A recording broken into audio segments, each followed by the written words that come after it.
Bom, 13 horas mais 15 minutos, a Ellen Brown está aqui conosco para falarmos da vacina russa.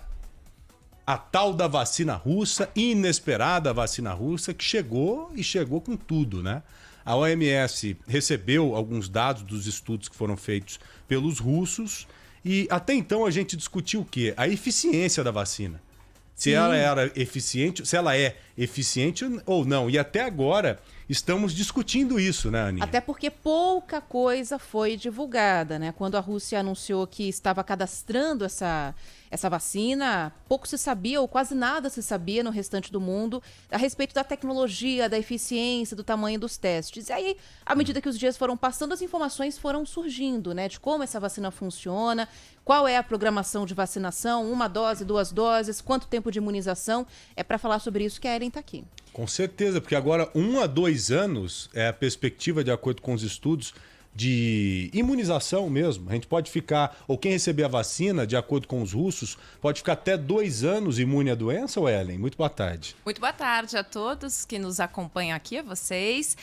Isso é o que se tem de expectativa neste momento dos estudos, porque como vocês bem pontuaram, estes estudos ainda não são tão transparentes, não foram publicados em tantos locais e não foram acompanhados por tanto tempo, né? É uma doença nova em que todos nós estamos descobrindo muitas coisas junto com eles. Mas esta manhã, o presidente do fundo que apoia, faz o investimento no Instituto Gamaleya e pesquisadores do Gamaleya tiveram uma conversa com a imprensa mundial, nós participamos desta conversa, e o que ele esclareceu é o seguinte: esse mesmo Instituto Gamaleya é o instituto que já desenvolveu vacinas contra o Ebola e contra a MERS, que é um outro tipo de coronavírus. A MERS é um coronavírus que foi mais agressivo, se você tivesse MERS, você com certeza aquela morreria. Do Oriente Médio, do cabelo, né? Ele atingia menos pessoas, espalhava menos, mas assim, a probabilidade de morte era muito maior. Então, esse mesmo instituto desenvolveu essas 2 vacinas. E aí, o que eles disseram esta manhã na entrevista coletiva? O Kirill Dmitriev, que é o presidente, o CEO desse fundo, que baseado nas pesquisas que se tem da vacina contra Ebola e da MERS, que foi a mesma plataforma utilizada aí para fazer essa nova, dá para se esperar que tenha, no mínimo, entre 1 e 2 anos de duração a imunização da vacina contra a Covid. No mínimo isso, pode ser que tenha mais, mas é o que a gente pode falar baseado nos estudos que já temos. Acho que a gente tem esse som com a voz da tradutora que acompanhou a nossa coletiva. Falando da vacina contra o vírus Ébola, verificando o estado dos voluntários durante 2 anos. E os resultados dessas observações das pessoas voluntárias, podemos dizer que o prazo é de 2 anos. Falando das vacinas contra a MERS, temos resultados sobre observações das pessoas durante 1 ano. E esse resultado dá-nos possibilidade de dizer que as pessoas que agora receberam a nova vacina também vão ter esses bons resultados. Bom, nesta conversa com os jornalistas ao longo desta manhã, os pesquisadores também tentaram dissolver aquela imagem que está no mundo inteiro, porque estes estudos não foram publicados em nenhuma outra publicação científica representativa fora da Rússia. E aí eles disseram, olha, até aqui foram testadas 20 mil pessoas entre 18 e 60 anos de idade. Essas pessoas tiveram efeitos colaterais, né? Febre, dores de cabeça, no máximo isso. Mas a partir da semana que vem, ela será testada em massa. 40 mil russos devem receber a vacina, fora outros países. E aí eles colocaram lá na coletiva, né? Brasil, Índia, Filipinas, Cuba, que também devem fazer testes desta mesma vacina, que daí serão testes da parte 3, da fase 3 do protocolo, que é aquela que diz realmente se tem eficácia ou não a vacina. Já vão meio que testar valendo lá na Rússia, né? É isso que eu ia perguntar, né? 40 mil pessoas? 40 mil pessoas é um número considerável, né? Mas a gente já está prevendo aplicar a vacina. Inclusive, na própria Rússia, se fala em vacinar os médicos nas próximas semanas. Pelo menos essa era a expectativa deles, né? Isso. Essas 40 mil já começam semana que vem. Aí serão médicos, professores, os prioritários aí para fazer essa vacina, que ainda é uma fase de teste, vale lembrar. Ainda esses 40 mil ainda estão nessa fase 3 de teste. E eles pretendem publicar, se não me engano, na semana que vem, alguma revista científica, os estudos que foram feitos, né? Aí já passa a dar uma transparência maior ao assunto, né? A partir do momento que você compartilha com o mundo, você mostra que realmente fez um trabalho sério. E se você esconde, fica na dúvida. Isso que você colocou, Ellen, é importante. dos estudos que já foram feitos lá atrás com o Ebola e com a MERS. Talvez não, o know-how vem daqui. Né? Segundo os próprios russos, a expertise e o know-how vem dessas duas vacinas que foram trabalhadas, né? Exatamente. Bom, primeiro é bom a gente pontuar, porque todo mundo fica desconfiado, muito mais pela questão política envolvendo a Rússia e Vladimir Putin do que pela questão científica, porque a Rússia tem um know-how científico muito grande. Então, eles já desenvolveram essas duas vacinas. A da MERS não é reconhecida pela OMS, mas eles já desenvolveram essas duas vacinas. E esta vacina, segundo eles, a explicação deles, por que ela seria tão eficaz, é porque ela trabalha com um tipo de adenovírus, que é um vírus que normalmente compromete vias aéreas, então já teria essa plataforma, essa base anterior. É o SARS-CoV-2, não é? SARS-CoV-2 é o que está por trás da MERS. É o que está por trás da MERS. Isso, tá. isso. O adenovírus é uma outra. O adenovírus é uma outra, e que daí ele é usado, o adenovírus ele é usado, o que eles chamam ali como vetor. O que é vetor?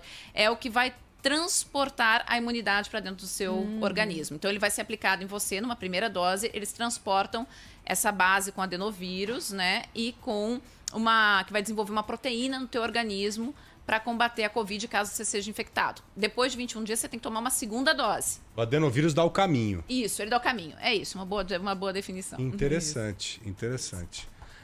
Agora, a OMS não reconheceu a MERS, essa vacina ainda feita não é por reconhecida eles. pela MERS, até hoje ainda não Mas nós sabemos se ela é eficiente ou não? O que se tem de estudos já publicados, sim, ela tem eficácia. Ela tem eficácia, sim, essa da MERS. Pode ser o mesmo caminho da Covid-19. Exatamente. A vacina para nos proteger da Covid-19. Talvez saia a vacina, seja eficiente e não tenha o reconhecimento da OMS, talvez pelas etapas que foram puladas. Agora, tudo isso, aí é bom só pontuar aqui para o nosso ouvinte, né, o contexto geopolítico em que isso se dá. Nós estamos há 2 meses, pouco mais de 2 meses das eleições dos Estados Unidos, né?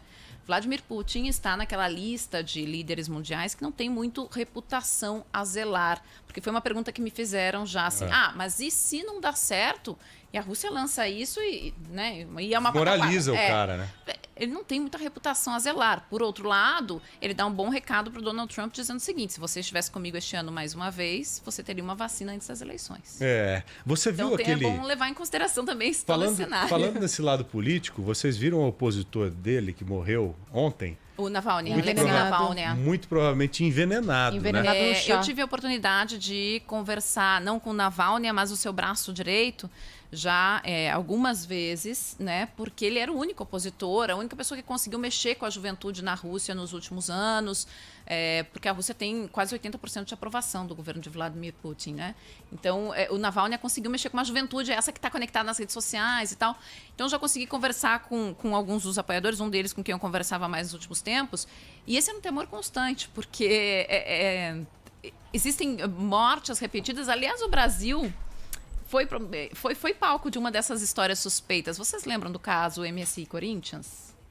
Que tinha o Boris Berezovsky, que era um grande empresário. Nome é famoso. Era um grande empresário russo que veio para cá em 2007, acho, investiu uma grana no Corinthians e que apareceu simplesmente depois um dos apoiadores dele envenenado na Inglaterra. Tô lembrando vagamente agora. Então, essas histórias, elas não são exceções quando a gente está falando de União Soviética. Acho bom a gente ter uma certa cautela com essa vacina russa, viu, Aninha?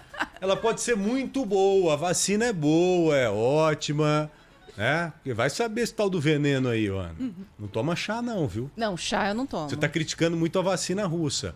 Olha, quem critica a vacina russa aqui no Bora Brasil, na Rádio Bandeirantes, é a Ana Paula Rodrigues, viu? Eu só falo bem da vacina russa. Mas eu não tomo chá, então tá resolvido. Tá ótimo, então. Ô, Ellen, muito obrigado, viu, querida? Obrigado por compartilhar o seu conhecimento conosco aqui. Um grande abraço, até breve. Precisando de alguém para falar de Rússia, tudo bem. Então aí. O que você falou agora? Que palavra? Pajausta é um de nada, como se fosse um de nada. Quando você diz espaciba, obrigada, pajausta é o de nada. Você fala russo? A Ellen morou um tempo. E a Nietko Variparuski. Não falo russo, mas não passo fome também. Cara, falar russo, imagina que é algo surreal, Ana. É uma língua muito difícil, meu. Não dá, eu não tenho nem coragem de tentar. Não dá pra usar com muita gente, pelo menos não por aqui. Achar um amigo assim pra praticar, igual a gente faz de vez em quando com outras línguas, né? Inglês, Você espanhol. é de origem russa? Não, sou de origem germânica. Germânica? Você morou quanto tempo na Rússia? Eu Eu fui para ficar 1 ano trabalhando na Voz da Rússia, que hoje é a Sputnik, é uma agência do governo russo. Mas acabei ficando 6 meses, tive que deixar a Rússia, fugir da Rússia, em resumo. Você fugiu? Em Com medo resumo do da chá? história. Com medo do chá, quase isso. Não, porque é uma burocracia muito inimaginável, ainda que para nós brasileiros, muito inimaginável. Mas é um país incrível, maravilhoso, e posso voltar. Eu posso voltar hoje em dia, mas... Você tem o green card. eu posso... Tenho o green card da Rússia. O green Putin. Né? Quase isso, quase isso. É um green Putin, assim. Se bem que eu acho bom. que isso ninguém tem, não.